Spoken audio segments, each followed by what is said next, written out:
আন্দোলনৰ কাৰ্যসূচী সাফল্যমণ্ডিত কৰিবলৈ যাওঁতে গাড়ীতেই মোৰ এটা চকুত বাওঁ ছাইডৰ চকুটোত হাৱা বতাহ লাগি বালি সোমাইছিল আৰু সেই বালি সোমাই মোৰ চকুটোৰ গ্লুক'মা ৰোগত পৰিণত হৈছিল। ভাষা আন্দোলন কৰিলোঁ, খাদ্য আন্দোলন কৰিলোঁ, আমি তেলৰ কাৰণে আন্দোলন কৰিলোঁ। প্ৰতি মুহূৰ্ততে অসমীয়া জাতিয়ে এটা অসমত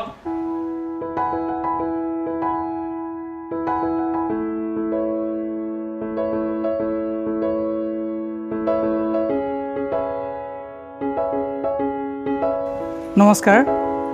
আজি আমি উপস্থিত আছোঁ এগৰাকী আকৰ্ষণীয় ব্যক্তিত্বৰ নাট্যকৰ্মীৰ ঘৰত। এই নাট্যকৰ্মীগৰাকীয়ে অসম আন্দোলনৰ সময়ত নিজৰ এটা চকু হেৰুৱাইছিল। তাৰপিছত নাট্য আন্দোলনৰ জগতখনলৈ গৈ আনটো চকু হেৰুৱাৰ পাছতো নাটকৰ জয়যাত্ৰা অব্যাহত ৰাখিছে। শিল্পীগৰাকীৰ এটি সাক্ষাৎকাৰ ল'বলৈ তেখেতৰ ঘৰত উপস্থিত হৈছোঁ। আহকচোন প্ৰত্যক্ষ কৰোঁ তেখেতৰ সাক্ষাৎকাৰ।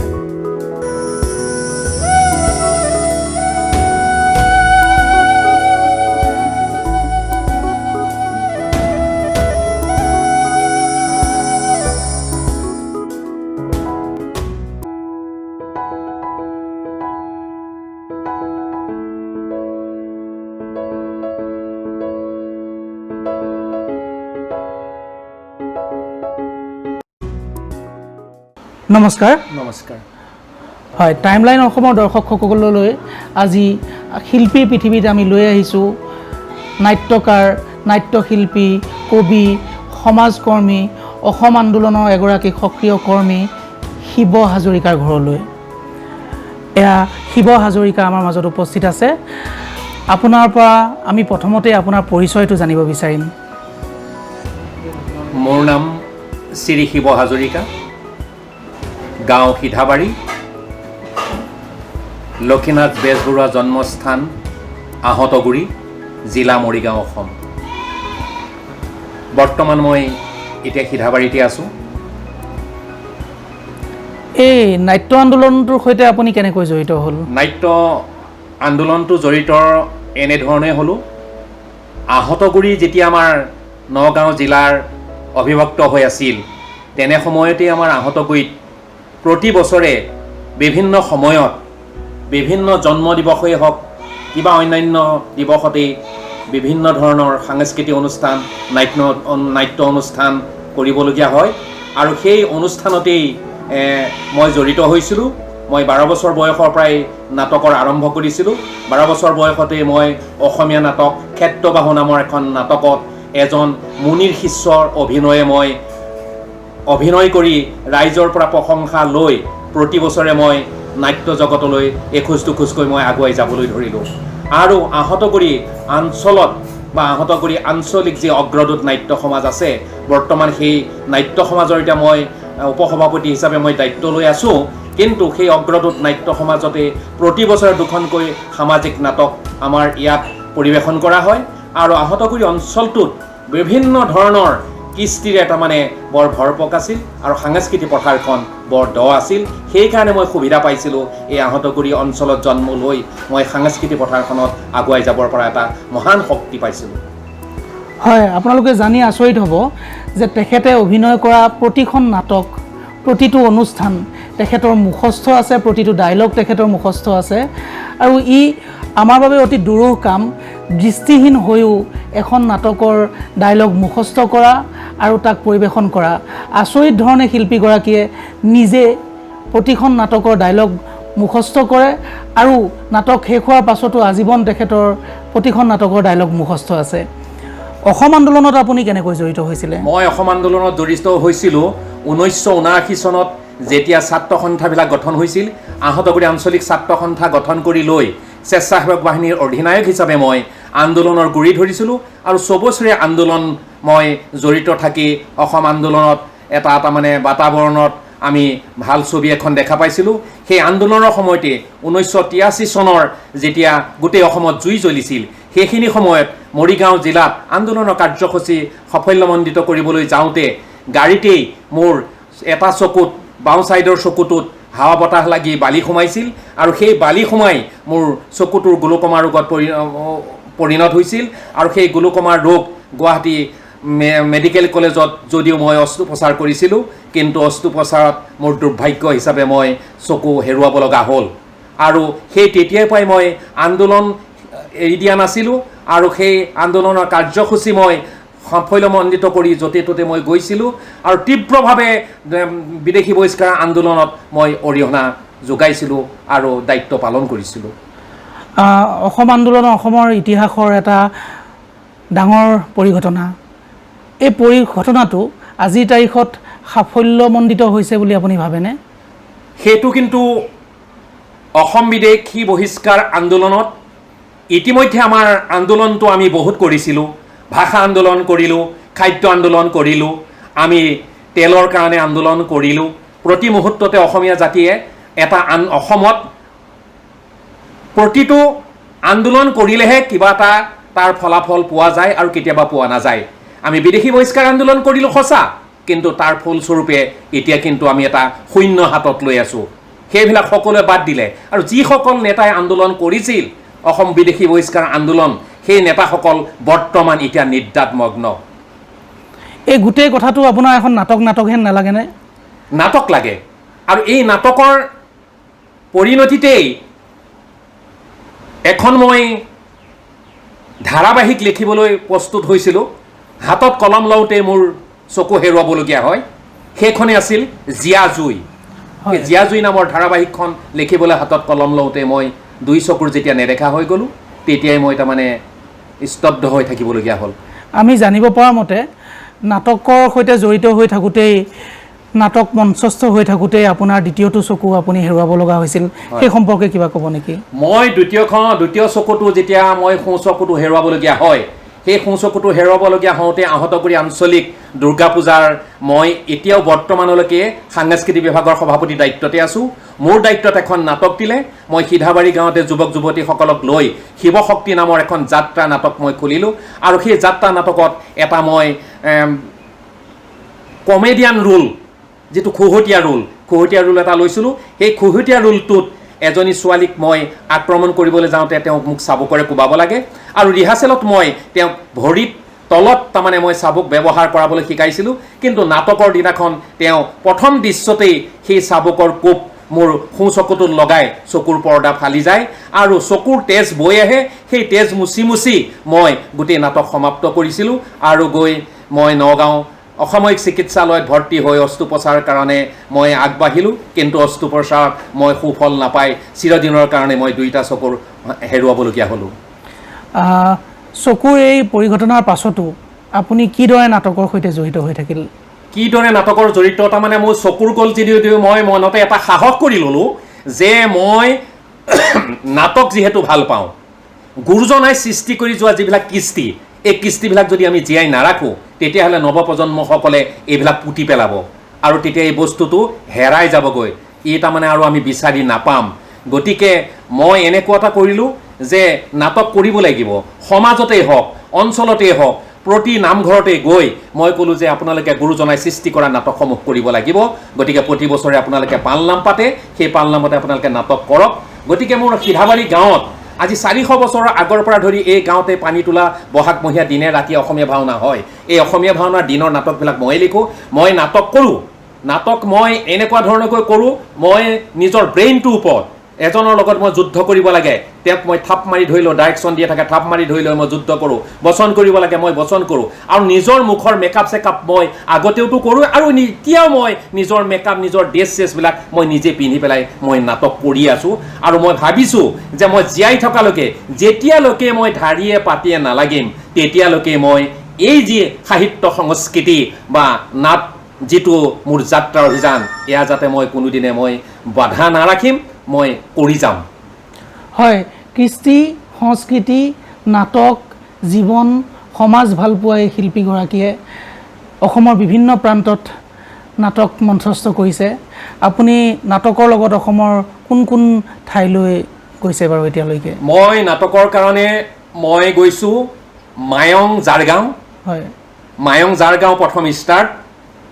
তাত গৌৰীত কিয় মই নাটখনত, তেওঁলোকৰ তাত নাটক নাছিল, নাটক কৰা তেনেকুৱা হেৰি নাই মনোবল, মই নিজে থাকি পেলাই তাত মই নাটক খুলি মই নিজে অভিনয় কৰি তাত কৰি আহিলোঁ। ভোৰাগাঁও গৈছোঁ, প্ৰাপ্তবৰী গৈছোঁ, ফুলগুৰি নগাঁও ডিষ্ট্ৰিক্টত ধেমাজিত গৈছোঁ, আহতগুৰি, বিভিন্ন মঞ্চ বিভিন্ন ঠাইত মই নিজেই নাটক কৰিছোঁ আৰু নিজেও তাৰমানে পৰিচালক হিচাপে এই নাটবিলাক ৰাইজৰ মাজলৈ এৰি দিছিলোঁ।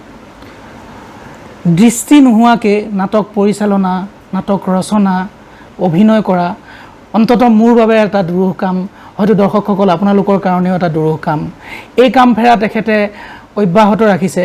মই আপোনাৰ পৰা জানিব বিচাৰিম, আপুনি এতিয়ালৈকে কিমানখন নাটকত অভিনয় কৰিছে? এতিয়ালৈকে মই 2019লৈকে অসমীয়া নাটক 82খন, তাৰে চকু হেৰুৱাৰ পিছত 22খন কৰিছোঁ, তাৰ আগত 60খন, যাত্ৰাৰ নাটক কৰিছোঁ মই 72খন, সামাজিক নাটক কৰিছোঁ মই 62খন, একাংকিকা নাটক কৰিছোঁ মই 42খন। এইখিনিয়ে মোৰ নাটকৰ তাৰমানে সংখ্যা, আৰু প্ৰতিখন নাটকেই মোৰ ডাইলগ মনত আছে, প্ৰতিখন নাটকেই ডাইলগ মনত আছে আৰু কৰি যাব পাৰোঁ মই। হয়, আপোনাৰ পৰা নিশ্চয় আমি এই নাটকৰ ডাইলগসমূহ শুনিম। আমি জানিব বিচাৰিম, এই যে নাট্য আন্দোলনটোৰ সৈতে আপুনি জড়িত হৈ আছে, অসম নাট্য সন্মিলনকে আদি কৰি অন্যান্য অনুষ্ঠানবিলাকৰ পৰা আপুনি কিদৰে সমাদৰ লাভ কৰিছে? মই অসম নাট্য সন্মিলনৰ আজীৱন সভ্য, আৰু সেই হিচাপে বিভিন্ন ঠাইত নাটক কৰ্মশালাই হওক, এতিয়া এই যোৱা ছেপ্টেম্বৰত আমাৰ ৰহা হেঙুল হাইতাল গোষ্ঠীৰ সৌজন্যত যি নাট কৰ্মশালা হৈছিল 7 দিনীয়াকৈ, তাত নিমন্ত্ৰণ কৰিছে, তাত গৈছোঁ, কাকিত গৈছোঁ, বিভিন্ন ঠাইত মোক নাট কৰ্মশালাত মাতে। আৰু মোৰ এটা কথা, মই কবিতা লিখোঁ, গল্প লিখোঁ, নাটক লিখোঁ, কিন্তু কথা হ'ল কি, মোৰ ঘৰৰ মানুহক মই তাৰমানে কষ্ট নিদিওঁ। গোটেই বস্তুবিলাক মই নাটকখনৰ, এখন অসমীয়া নাটক লিখিবলৈ যাওঁতে তাত নাটকৰ অৰ্থ, ভটিমা, বিলাপ, লেচাৰী, মুক্তাৱলী, কথাৰ বচন, যুদ্ধ, বিজ্ঞ গোটেইবিলাক আছে।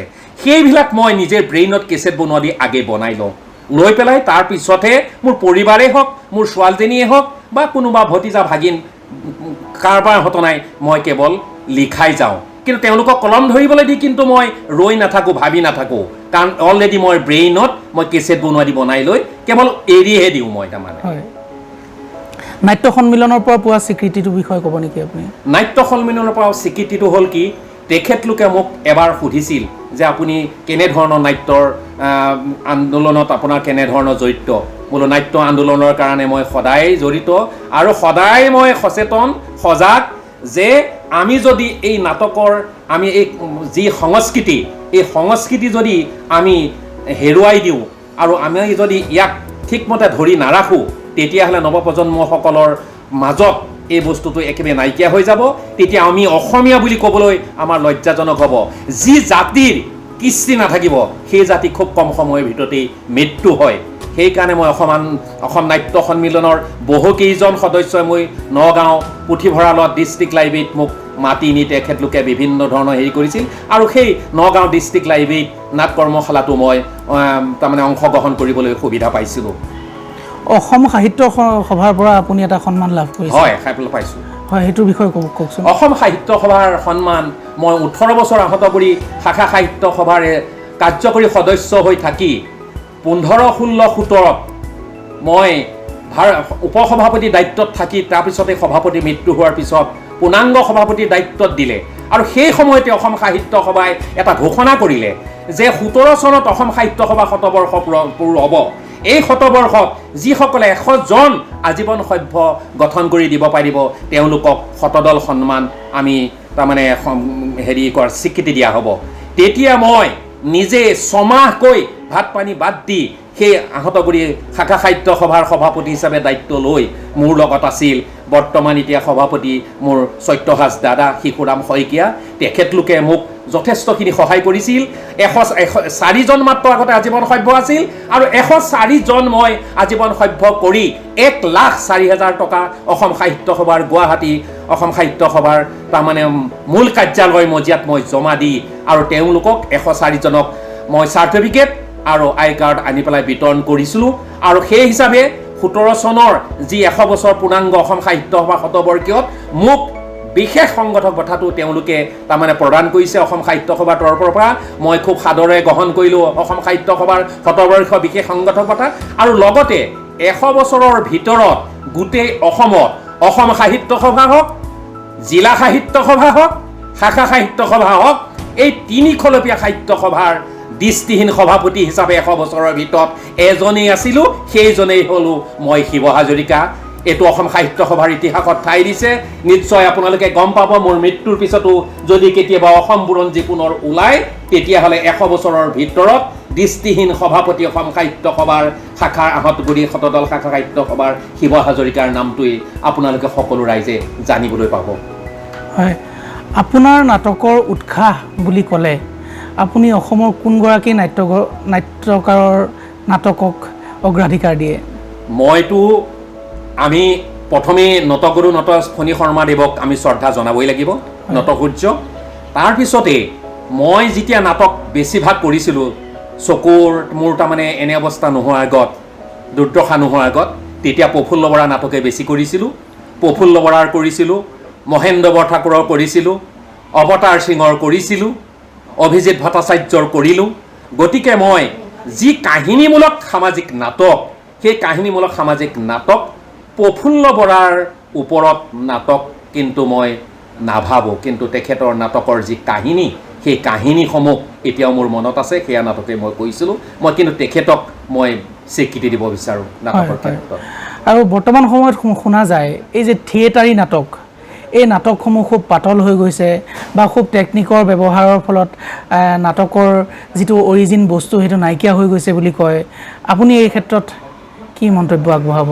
মই যদি চকুৰেও দেখা নাপাওঁ, মই থেকেৰাৰ পৰা ধৰমতোললৈকে এইখিনিত যিমান নাটক আহে গোটেইবিলাক মই তাৰমানে পাব্লিচিটি এনাউন্সমেণ্ট আজি 30 বছৰ মই এনাউন্স কৰোঁ। আচ্ছা, এই এনাউন্স কৰোঁ আৰু নাটক মই চকুৰে দেখা নাপালেও মই শুনো।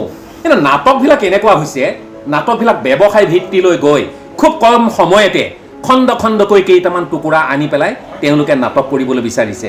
কিন্তু দকৈ যদি যিসকল দৰ্শকে দকৈ যদি মনোনীত কৰে, তেখেতলোকে কিন্তু আজিৰ নাটকক আদৰি ল'ব নোৱাৰিব। কাৰণ নাটকবিলাকৰ কোনো কাহিনী নাই, কেৱল চিঞৰ বাখৰ। কান্দিব লাগে কিন্তু হেৰিয়াত, কোনটো হেৰিয়াত আমি কান্দিছিলোঁ নাটক কৰোঁতে, কেনেকৈ কান্দিছিলোঁ, এতিয়া কান্দে তেওঁলোকে চিঞৰি চিঞৰি কান্দে, চিঞৰি চিঞৰি কান্দে। আৰু য'ত যিটো বাক্য বা শব্দ ব্যৱহাৰ বা যিটো তাৰমানে চিন যেনেধৰণৰ কৰিব লাগে তেনেধৰণৰ পৰা তেওঁলোক আঁতৰি গৈছে। সেইকাৰণে ভ্ৰাম্যমান নাট্যবিলাকৰ তাৰমানে আজি এই দুৰৱস্থা তাৰমানে তেওঁলোকে ভুগিবলৈ পাইছে আৰু দৰ্শকে আদৰি ল'বলৈ টান পাইছে তেওঁলোকৰ কাহিনী নোহোৱাৰ কাৰণে নাটবিলাকত। আপুনি অভিনয় কৰা, এতিয়ালৈকে অভিনয় কৰা নাটকবোৰৰ ভিতৰত আটাইতকৈ প্ৰিয় নাটক কোনখনক? এতিয়া প্ৰিয় নাটক হিচাপে মই প্ৰথমে অসমীয়া নাটকৰ ক'ব লাগিব।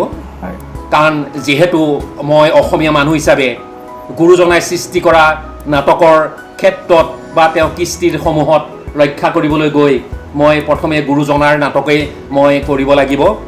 মই নাটক কৰিছিলোঁ, প্ৰথমে কৰিছিলোঁ গুৰুজনাই লিখা অংকীয়া নাটক ৰুক্মিণী হৰণ। ৰুক্মিণী হৰণ নাটকত মই ৰুক্মবীৰৰ পাৰ্ট কৰিছিলোঁ, ৰুক্মিণীৰ ককায়েক। যেতিয়া তাৰমানে ৰুক্মবীৰৰ বাপেক ভীষ্মকে শ্ৰীকৃষ্ণলৈ দিবলৈ, ৰুক্মিণীক যেতিয়া শ্ৰীকৃষ্ণলৈ দিবলৈ ঘাটুক আৰু ভাটুকক পঠাই দিছিল তেওঁলোকৰ কৃষ্ণৰ গুণাগুণ গাবলৈ, তেতিয়া তাৰমানে সেইখিনি সময়ত ৰুক্মবীৰে শিশুপালক নিমন্ত্ৰণ কৰিছিল ৰুক্মিণীক বিয়া দিবলৈ। তেতিয়া পিতৃৰ লগত তেওঁ তাৰমানে বাকযুদ্ধ হৈছিল। পিতৃৰ কথা তেখেতে শুনিবলৈ ৰুক্মবীৰে অলপ টান পাইছিল। তেতিয়া ৰুক্মবীৰে গুজৰি উঠিছিল, পিতৃ তুমি কোন গুলে সেই অনাচাৰ যাদৱক কন্যাদান দিবলৈ ইচ্ছা কৰিছা? তোমাৰ বিবেচনা বাকী আনতো নভৰিলা, তুমি পিতৃ নামে খাইলা, মানৈ গোটক তুমি জোৱাই চিনি পাইলা। পিতৃ যদি মই শিশুপালক দিব নোৱাৰো, মোৰ ভগিনী ৰুক্মিণী খণ্ড খণ্ড কৰি কাটিম এই তৰোৱালে তোমাক। এই আছিল ৰুক্মিণী হৰণৰ ৰুক্মবীৰৰ ডাইলগ। মই এনেধৰণে পালন কৰিছিলোঁ। হয় হয়। আৰু যদি আপোনাক আধুনিক সামাজিক নাটকলৈ গ'লে মই প্ৰথমে যাব লাগিব, অসমীয়া নাটকৰ পিছতেই যাব লাগিব মই যাত্ৰালৈ যাব লাগিব। যাত্ৰা নাটক কৰিছিলোঁ, শুকুনিৰ প্ৰতিশোধ। প্ৰথম বছৰ মই শুকুনিৰ প্ৰতিশোধ নাটক কৰিছিলোঁ শুকুনিৰ পৰা মঞ্চত উঠি মই চিন্তিত হৈ আছোঁ শুকুনিৰ যে মোৰ এশভাতৃক মৃত্যু হ'ল মাৰিলে পাণ্ডৱে এই পুতক মই কেনেকৈ তুলিম নহয় নহয় এই প্ৰতিশোধ মই শুকনিয়ে ল'বই লাগিব তেনেকুৱাতে এজন বৈৰাগী গীত গাই আহি আই বৈৰাগী তোৰ গীত বন্ধ কৰ সৌবাতৈ দেখাই পৃথিৱীত লহ লহ লহ লহ তেজৰ ঢৌ উঠিছে তেজৰ ঢৌ হৈছে তই আকৌ মোক গান শুনাবলৈ আহিছ যা যা আঁতৰি যা মোৰ কাষৰ পৰা এয়া আছিল শুকুনিৰ প্ৰতিশোধৰ শুকুনিৰ ডাইলগ হয় আমি জানিব পাৰিছোঁ তেখেত মৰিগাঁও জিলাৰ প্ৰথমজন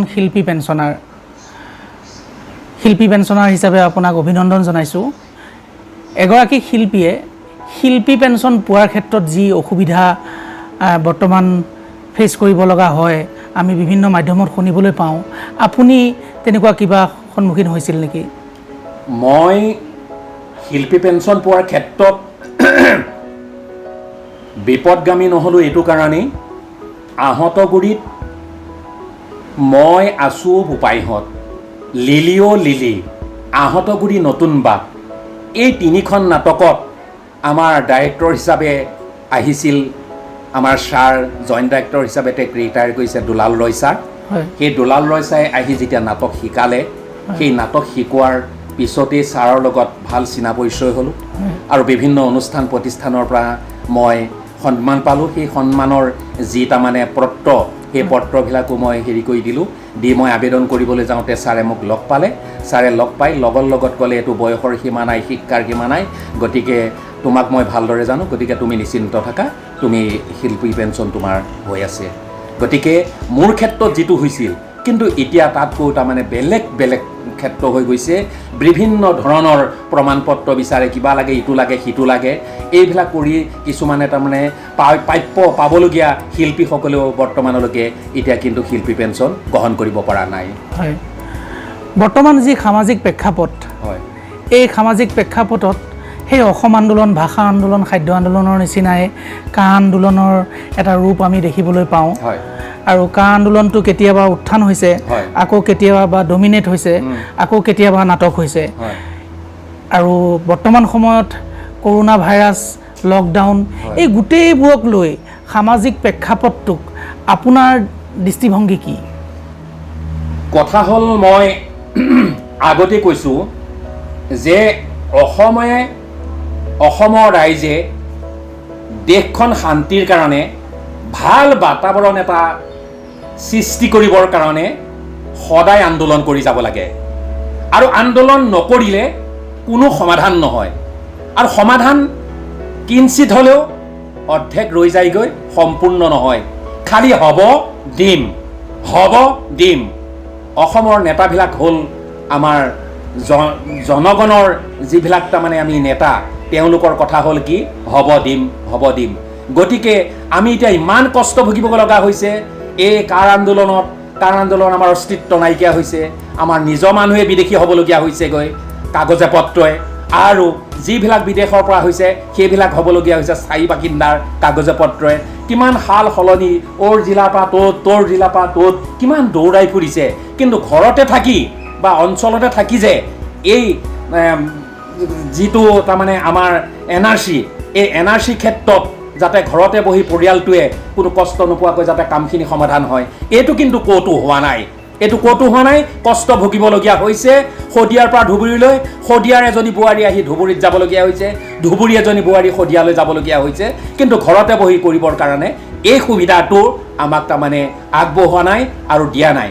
কিন্তু এটাই কথা আমাৰ অসমখন ভাবিছোঁ 20 চনৰ পিছত 21 পৰা কিন্তু মাৰি মৰক হ'ব বস্তুৰ দাম জুই জ্বলি যাব মানুহে খাবলৈ নোপোৱা হ'ব কেইটামান চাউল অনুদানে মানুহ ৰক্ষা নাপাব দোকান বজাৰত গৈ তেওঁলোকে সম্পূৰ্ণ হিচাপে যদি হাজিৰা কৰিবলৈ নাপায় মাহিলী দৰমহা পোৱাবিলাকে যদি দৰমহা নাপায় হাজিৰা কৰা মানুহক দিব ক'ৰপৰা হয়, এইখিনিতে মই জানিব বিচাৰিম আপোনাৰ ঘৰুৱা উপাৰ্জনৰ উৎসৰ বিষয়ে। ঘৰুৱা উপাৰ্জনৰ উৎসৰ অন্য একো নাই মোৰ, কেৱল মই এনেকুৱা কষ্ট কৰিছিলোঁ। মোৰ দুজনী ছোৱালী আছিল। 2014-15ত অসম চৰকাৰৰ অধীনত জব কাৰ্ডত বিৰিণা মোহা পথাৰত কাম চলিছিল। মই চকুৰে নেদেখা মানুহটোৱে বিৰিণা মোহা উঠাই 260 টকা হাজিৰা গ্ৰহণ কৰিছিলোঁ। সেই 260 টকা হাজিৰা লৈ মই দুজনী ছোৱালীক পঢ়াইছিলোঁ আৰু মই খুৱাইছিলোঁ। কিন্তু 1996 চনত শিল্পী পেঞ্চনটো হৈছিল মাত্ৰ 1000 টকা। এই 1000 টকাই দুইজনী ছোৱালীকে মই হাই ছেকেণ্ডেৰী পাছ কৰাইছিলোঁ। আৰু এতিয়া গৈ 8000 টকা যদিও হ'ল, কিন্তু আজিৰ তুলনাত যিসকল আন্ধাৰত ব্যৱসায় কৰি চলি আছে, যিসকল মহান ব্যক্তি, যিসকল জননেতা, তেওঁলোকৰ কাৰণে এদিনৰহে খৰচ। গতিকে সেই তেওঁলোকৰ এদিনৰ খৰচটোৱে মই এতিয়া এমাহ চলিবলগীয়া হৈছে। কষ্ট পাইছোঁ, কিন্তু কষ্ট পালেও জীয়াই থাকিবলৈ কিছুমান সম্বল লাগে। সেই সম্বলখিনিয়ে মোৰ হ'ল সাহিত্য, নাটক, কলা কৃষ্টি, সমাজত গৈ সমাজৰ লগত এটা আপোচ কথা বতৰা সভা সমিতিত গৈ মনটো ভাল লগাবৰ কাৰণে দুআষাৰ বক্তব্য ৰাখা, ৰাইজৰ সেৱা কৰি ভাল পাওঁ। সেই সেৱা কৰিবলৈ যাওঁতেই ৰাইজৰ আন্তৰিকতা আৰু আদৰ্শৰে বৰ্তমান মই জীয়াই আছোঁ। আপোনাৰ পৰিয়ালৰ কথা কওকচোন। মোৰ পৰিয়াল ছোৱালী দুজনী, দুইজনী ছোৱালী বিয়া হৈ গ'ল। বৰ্তমান ডাঙৰ ছোৱালীজনী মোৰ লগতে থাকে। ডাঙৰ ছোৱালীজনী নাতি এইবাৰ ক্লাছ 4 পাইছিল। 4 পালেহে, কিন্তু কৰোণাৰ কাৰণেতো স্কুল নহ'লেই, বৰ্তমান ঘৰতে পঢ়ি গৈ আছে। আৰু জোঁৱাই থাকে, জোঁৱাইটো এখন সৰু গাড়ী চলায়, ভাড়া চাড়া তেনেকৈ নাই। বৰ্তমান সেই পেঞ্চনৰ পইচাকেইটাকে ইটো সিটো কৰি চলি কৰি আছোঁ আৰু জোঁৱাই যি এটা পায় তেনেকৈ এটা পাৰ্চেণ্টেজ সহায় কৰি আছে। আপোনাৰ সহধৰ্মিনী আছে। তেওঁ কিছু খুটখাট কিছুমান ৰোগ হৈ থকা হ'ল। তথাপিতো মুখৰ হাঁহি, তেওঁ তাৰমানে সদায় বিৰিঙি থাকে, দুখ ভাৱ নাহে। সাত সাজ লঘোণে থাকিলেও মুখখন তেওঁ শুকাই নাথাকে। তথাপিতো তেওঁ সৰু ডাঙৰ সকলোৰে লগতে মিলা প্ৰীতিৰে থাকিব পৰা তেওঁ এটা হেৰি আছে। হয়, আপুনি যে এই ইমান সংগ্ৰামৰ মাজেৰে নাটক কৰি আছে, হয়, আৰু এই ক্ষেত্ৰত আপোনাৰ পৰিয়ালৰ সহযোগ কেনেকুৱা? পৰিয়ালৰ সম্পূৰ্ণ সহযোগ আছে। তেওঁলোকে সহায় সহযোগিতা মোক আগবঢ়ায়। ৰাতি 12টা বজাতো যদি মোৰ কবিতা এটা লাইন এটা মনত পৰে, চিন্তা কৰি থাকোঁতে তেওঁলোকক মাত দিওঁ, তেওঁলোকে ঠাইতে লিখি থয়। সম্পূৰ্ণ হিচাপে মোক সহায় সহযোগিতা কৰি আছে। আৰু মই এটাই কথা কৈছিলোঁ, যেতিয়া মই 2 চকু হেৰুৱাইছিলোঁ, হেৰুৱাৰ লগে লগে মোৰ পত্নীক মই কৈছিলোঁ যে গান্ধাৰীয়ে কিয় চকু বান্ধিছিল জানা? গান্ধাৰীয়ে চকু বান্ধিছিল যে তেওঁ ধৃতৰাষ্ট্ৰ চকুৰে নেদেখে। যেতিয়া তেওঁ ভাল পুৰুষ দেখা পাব, তেতিয়া তাৰমানে তেওঁ সেই পুৰুষলৈ মন যাব আৰু নিজৰ অন্ধ স্বামীটোৰ প্ৰতি তেওঁ তাৰমানে এটা দুৰ্বলতা ভাৱ আহিব। গতিকে সেইটো কাৰণে তেওঁ কাপোৰ বান্ধি লৈছিল। গতিকে তোমাক মই কাপোৰ বান্ধিবলৈ দিয়া নাই, কিন্তু তোমাৰ মনটো বান্ধি মোক মাত্ৰ জীয়াই থকাৰ এটা সহায় সহযোগিতা আগবঢ়াই থাকা, আৰু সেই হিচাপে আজি পৰ্যন্তলৈকে আছে। আপুনি এইটোক এক দুষ্প্ৰাপ্য প্ৰেম বুলি স্বীকৃতি দিব খুজিবনে? দুষ্প্ৰাপ্য প্ৰেম তাৰমানে প্ৰেমটো বহুত ৰকমৰ আছে। হয়, কিন্তু এইটো প্ৰেম মই এইটোৱে কওঁ যে এইটো হ'ল প্ৰেমটো এনেকুৱা, জীৱনে মৰণে শয়নে সপোনে। হয়, জীৱনে মৰণে শয়নে সপোনে, এই বস্তু প্ৰেম, এইটোৱে হ'ল ডাঙৰ প্ৰেম। হয়, কতই বৰ্তমান যুগত কতই নিজৰ তিৰোতাক শয়নত এৰিও বিভিন্ন পথাৰত চৰিবলৈ ওলাই যায়। কিন্তু কথা হ'ল কি, মোৰ সেই ভাৱটো নাহিল। গতিকে জীৱনে মৰণে শয়নে সপোনে সঠিক প্ৰেমটো মই লাভ কৰিবলৈ পাইছোঁ, আৰু সেই প্ৰেমতেই মই আজি বৰ্তমান জীয়াই আছোঁ। আপোনাৰ ওচৰ চুবুৰীয়া বা আহঁতগুৰি সমাজখনৰ অৱদান সম্পৰ্কে ক'ব নেকি? অৱদান সম্পূৰ্ণ ভাল। ওলাই গ'লেই এই শিৱ আহিছে, ডাঙৰবিলাকে ক'ব এই শিৱ আহিছে লৈ আনা, ইটোৱে ক'ব এই শিৱ খুৰা আহিছে, শিৱদা আহিছে ধৰি আনা। মই আহঁতগুৰি চাৰিআলিলৈ গ'লে মই নিজৰ পইচা দি এখন তামোল খাব নোৱাৰোঁ, একাপ চাহ খাব নোৱাৰোঁ। মই কেতিয়াবা জোৰ কৰি পেলাই কওঁ, মোৰ পইচা খৰচেও আপোনালোকে একাপ চাহ খাওকচোন। সৰু ডাঙৰ, মহিলা, গাভৰু, ছাত্ৰ ছাত্ৰী সকলোৱে তাৰমানে দলডোপ হেন্দুলডোপ, আৰু সভাৰ সমিতিয়ে বিহুৱে চিহুৱে মোৰ বক্তব্য নুশুনালৈকে কোনো নাযায় আৰু কৈ থাকিব যে শিৱৰ হাজৰিকাৰ বক্তব্য আছেনে নাই, আছে বুলি ক'লে যে অলপ সময় পিছতে আপোনালোকে শিৱ হাজৰিকাৰ বক্তব্য শুনিবলৈ পাব বা শিৱ হাজৰিকাৰ কিবা এটা আপোনালোকে সাংস্কৃতিক কিবা এটা আপোনালোকে কৌতুকেই হওক বা কবিতা আবৃত্তি এটাই হওক আপোনালোকে শুনিবলৈ পাব ধৰক, তেতিয়া কিন্তু এইটো হ'লেও মানুহে ৰৈ যায়। এইটো সম্পূৰ্ণ মই মৰম চেনেহ নীতি আদৰ্শ গোটেইটো পাই আছোঁ। হয় দৰ্শকসকল, এইটোৱে আটাইতকৈ ডাঙৰ স্বীকৃতি, নিজৰ ঠাইখন, নিজৰ অঞ্চলটো, নিজৰ ঘৰখন। আপুনি পৃথিৱীত ডাঙৰ নাম কামাওক লাগিলে, নিজৰ অঞ্চলটোত যদি আপুনি নিজক পৰিচয় দিব নোৱাৰে তেতিয়াহ'লে সেই পৰিচয়ৰ মূল্য নাথাকে। আৰু শিৱ হাজৰিকাই নিজৰ অঞ্চলটোৰ মৰম চেনেহ উৎসাহ উদ্দীপনাকে লৈ জীৱনটো যাপন কৰি আছে। মই আপোনাৰ জীৱনৰ উৎসাহৰ বিষয়ে শুনিলোঁ, মই আপোনাৰ জীৱনৰ ক্ষোভ জানিব খুজিম। জীৱনটোক লৈ কিবা ক্ষোভ আছে নেকি, সমাজক লৈ, চৰকাৰক লৈ কিবা ক্ষোভ আছে নেকি জানিব খুজিম। খুব আছে এইটোতে, মোৰ ৰাইজৰ গাঁৱৰ অঞ্চলৰ এইবিলাকৰ প্ৰতি ক্ষোভটো নাই। তেখেতসকলে মোক যিটো মৰম চেনেহ আগবঢ়াইছে তাত মই খুচি, কিন্তু মোৰ এইটোৱে ক্ষোভ আছে যে মই এজন প্ৰতিভাশীল ব্যক্তি বুলি কৈছোঁ, মই শিল্পী বুলি ক'বলৈ যোৱা নাই। এই ব্যক্তিজনে কেইবাটাও চেনেলৰ লগত, সাংবাদিকৰ লগত সহযোগিতা যোগাযোগ কৰিলোঁ। মই তাৰমানে দূৰদৰ্শনৰ মজিয়াত অন্তত মোৰ প্ৰতিভাৰ সম্পৰ্কে একাষাৰ ক'বৰ কাৰণে, কিন্তু তেওঁলোকে আহিম বুলি কয় আৰু নাহে। আৰু মোৰ যিটো প্ৰতিভা আৰু যিটো মই কৰি আছোঁ, এই তুলনামূলক হিচাপে চৰকাৰৰ ফালৰ পৰা যি সহানুভূতি মোক দেখাব লাগিছিল সেইটো কিন্তু মই পোৱা নাই। আজি মই সাহিত্য কৰি ভাল পাওঁ, সাহিত্য বঁটা পাইছোঁ। মই নাটক কৰি ভাল পাওঁ, নাটকৰ বঁটা পাইছোঁ। কিন্তু মই এটা দৃষ্টিহীন মানুহ। এই দৃষ্টিহীন মানুহটো চলিবৰ কাৰণেতো কিবা এটা ব্যৱস্থা কৰি চৰকাৰে দিব পাৰে, কিন্তু অনুনয় বিনয় কৰাটো তেওঁলোকে আজিলৈকে কিন্তু সেইবিলাক ভূক্ষেপ কৰা নাই। গতিকে মই ভাবিছোঁ যে অন্তত আমাক শাৰীৰিকভাৱে অক্ষম লোকসকলক অন্তত তেওঁলোকে চাগৈ কিজনী অলপ অসুবিধা পায়।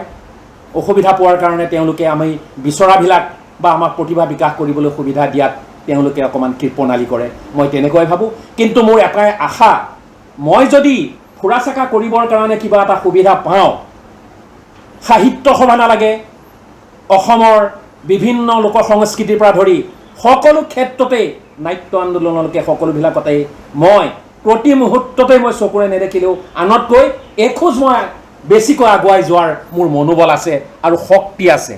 হয় দৰ্শকসকল, শাৰীৰিক প্ৰতিবন্ধকতা একোৱেই বাধা হ'ব নোৱাৰে। শাৰীৰিক প্ৰতিবন্ধকতা সেয়াও যদি দৃষ্টিহীনতা হয় তেতিয়াহ'লে তাৰ সৈতে নাটকত জড়িত থকাটো সঁচাকৈ এটা দুৰূহ কাম। এই কাম ফেৰাত এনেকৈ লাগি থকা এই ব্যক্তিজন সঁচাকৈয়ে নৱপ্ৰজন্মৰ বাবে আদৰ্শ।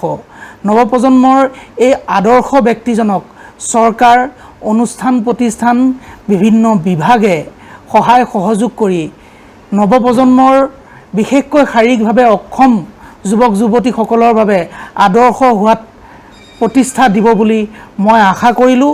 টাইমলাইন অসমৰ জৰিয়তে অসমৰ গাঁৱে ভূঞে থকা শিল্পীসকলক আগুৱাই নিয়াৰ যি যাত্ৰা, শিল্পীসকলক পৰিচয় কৰাই দিয়াৰ যি যাত্ৰা, হয় যি যাত্ৰা আৰু শিল্পীসকলক পৰিচয় কৰাই দিয়াৰ যি যাত্ৰা, এই যাত্ৰাৰ জৰিয়তে আমি আহি তেখেতক লগ পালোঁ আৰু শেষত আমি তেখেতৰ পৰা নাটকৰ আৰু এটা ডাইলগ আৰু এটা আবৃত্তি শুনি আজি অনুষ্ঠান সামৰণি মাৰিম। সকলোকে ধন্যবাদ জনাইছোঁ।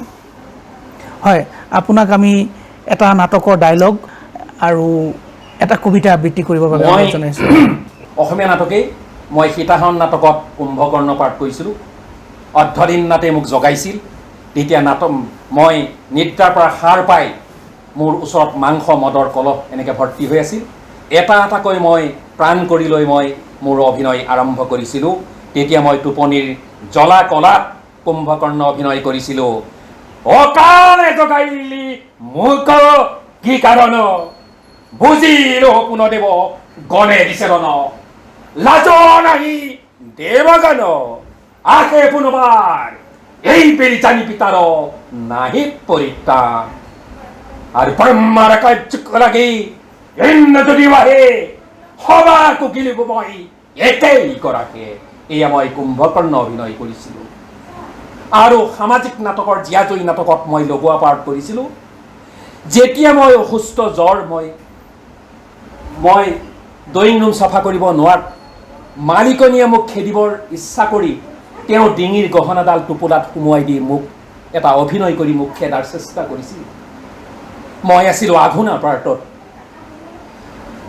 মালিকনীয়ে কৈছিল, আঘোণা ভাতৰ কাঁহীখন তই চিনি পাৱ, কিন্তু সেই ড্ৰয়িং ৰুমত ইমান আৱৰ্জনা হৈ আছে, এইবিলাক চিনি নাপাওঁ। আঘোণাক মই কৈছোঁ, বাইদেউ মোক তেনেকুৱা কথা কিয় কৈছে বাইদেউ? কালিৰ পৰা মোৰ গাটো খুব বেয়া, মই সেইকাৰণে কৰিব পৰা নাই। হা, তই কৰিব পৰা নাই? ভাতৰ কাঁহীখন তোৰ চকু পৰে? নাই বাইদেউ, ভাতৰ কাঁহীখন মোৰ চকু পৰে সঁচা, কিন্তু মানুহটো খাই জীয়াই থাকিব লাগিব। বাইদেউ নহ'লে মোক বিদায় দিয়ক, মই যাওঁগৈ। এইটো তোৰ টোপোলা। তেওঁ দৰ্শকে দেখাকৈ নেকলেছডাল সুমুৱাই দি আকৌ উলিয়াই, এইডাল কি তই কি কৰিলি? কি বাইদেউ কি কি কৈছে আপুনি? আপোনাৰ তোৰ নেকলেছডাল মই চুৰ কৰা নাই। আপুনি কিয় মোক বদনাম দিছে? এই গৰীব সমাজ খাবলৈ নাপাই পেটত পান দি থাকিবা, সৌ নদীত জাপি মৰিবা, তথাপিতো ধনীৰ ঘৰত গোলাম নকৰিবা, জীয়াজয়ী নাটকত আঘোণা লগোৱাৰ পাৰ্ট কৰিছিলোঁ। এইবাৰ এটা কবিতা পাঠ এটা কবিতা আবৃত্তি কৰিম। এই কবিতাটিতে মই পদ্মকবি সন্মান পাইছিলোঁ। 2004 বৰ্ষ ধেমাজিত 15 আগষ্ট পতাকাস্থলীত বোমা বিস্ফোৰিত হৈ কণ কণ শিশুসকলৰ মৃত্যু হৈছিল। সেই কবিতাটো মই আপোনালোকৰ আগত আবৃত্তি কৰিম। কবিতাটিৰ নাম হৈছে বিস্ফোৰিত ধেমাজি। আজি 2004 বৰ্ষ মহাত্মা গান্ধী সপোন দিঠক পবিত্ৰ দিন 15 আগষ্ট। পতাকাৰ স্থলীত কণ কণ শিশুহঁতৰ উদুলি মুদুলি, হঠাতে হৈ গ'লে বোমা বিস্ফোৰণ। কণ কণ শিশুহঁতৰ বোমা বিস্ফোৰণৰ দেহ খণ্ড বিখণ্ড হৈ সেউজীৰ ঘাঁহনি তেজেৰে ৰাঙলী হ'ল। পিতৃ মাতৃসকলে চিঞৰি চিঞৰি চিঞৰি চিঞৰি আহি নিজৰ সন্তানক দেখা নাপাই সিঁচৰিত হৈ থকা মঙহৰ টুকুৰা বুকুত সাৱটি লৈ কান্দি কান্দি ক'বলৈ ধৰিলে, এয়া নেকি স্বাধীনতাৰ মৰ্যাদা? এনে কুটাঘাত কাৰ্য কৰিলে কোনে? শোষণকাৰী নে সন্ত্ৰাসবাদী নে ৰাজনীতিয়ে? নহয়। মহাত্মা গান্ধীয়ে জানো নিজৰ স্বাৰ্থৰ কাৰণে দেশ স্বাধীন কৰিছিল? নহয়। কনকলতাই জানো 12 বছৰ বয়সতেই নিজৰ স্বাৰ্থৰ কাৰণে গহপুৰ থানাত গুলীৰ বুকু পাতি লৈছিল? নহয়। আমাক এখন মুক্ত আকাশ লাগে মুক্তভাৱে ফুৰিবলৈ, আমাক এখন মুক্ত সেউজী ঘাঁহনি পথাৰ লাগে মুক্তভাৱে খোজকাঢ়িবলৈ। কিন্তু সেই সেউজী ঘাঁহনি পথাৰ কণ কণ শিশুহঁতৰ তেজেৰে ৰাঙলী কৰিবলৈ নহয়। নমস্কাৰ।